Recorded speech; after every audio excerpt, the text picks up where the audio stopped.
common sight on cruise ships, resorts and casinos. Piles of hot food in communal trays, each patron helping themselves to as many servings as desired. If just one is infected, it may be the perfect setting for a virus to flourish. And a new video out of Japan helps show how fast it could spread. Medical experts teamed up with the country's public broadcaster, NHK, in an experiment that simulates a cruise ship's buffet-style restaurant. First, one of 10 participants rubs his palms with special liquid only visible under black light.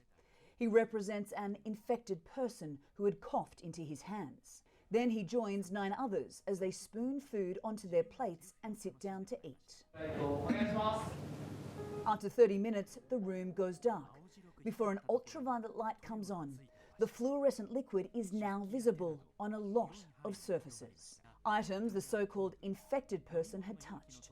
Tongs, pitchers, food tray lids. Left residue others picked up.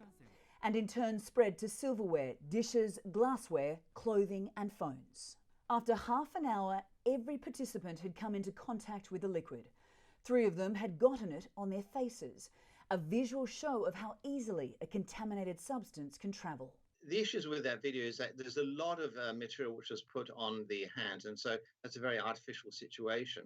But I think what they've been able to do is to actually show just what the consequences are of the spreading of potential infectious disease from hands when proper hand hygiene is not performed. Video of the experiment has been viewed millions of times since it was posted by NHK.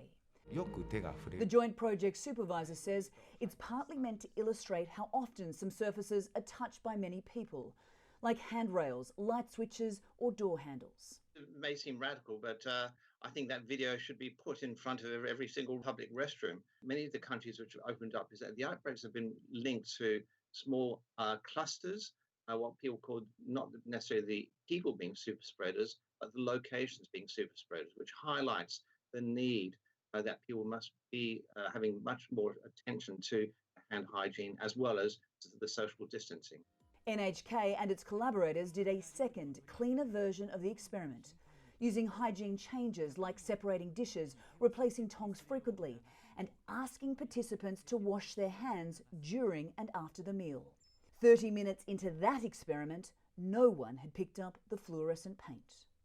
Anna Corrin, CNN.